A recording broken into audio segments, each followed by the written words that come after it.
As a research lab, what we offer our customers is a joint research project.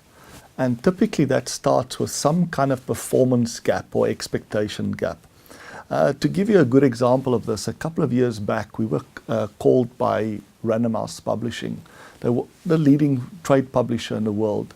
And they said that they were facing a problem, in fact, a wicked problem. It's been around for a very long time, that roughly 40% of the books that are printed comes back for shredding.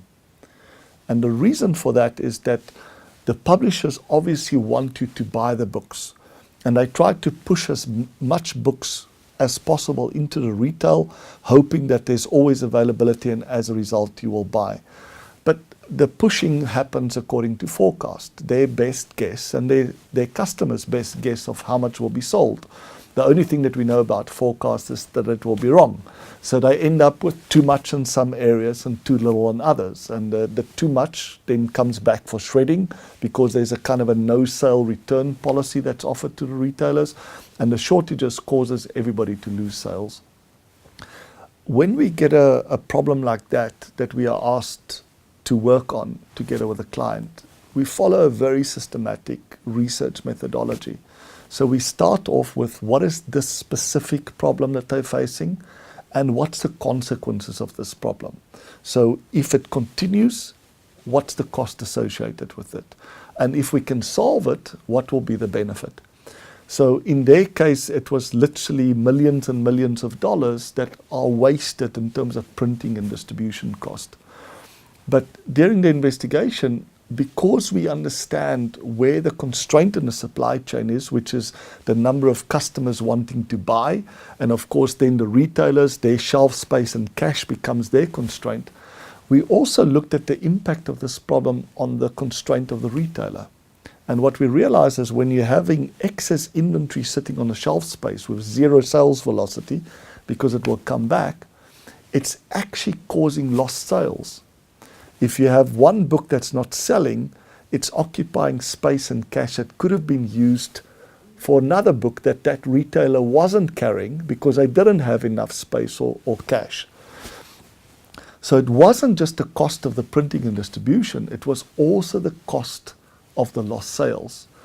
And that was difficult to quantify. So what we did there, which is now part of our standard approach, is to develop a realistic simulation model where we can estimate the likely impact of the current problem and being able to solve it. And it was an order of magnitude more money that was being lost, both for them and the retailer because of the lost sales.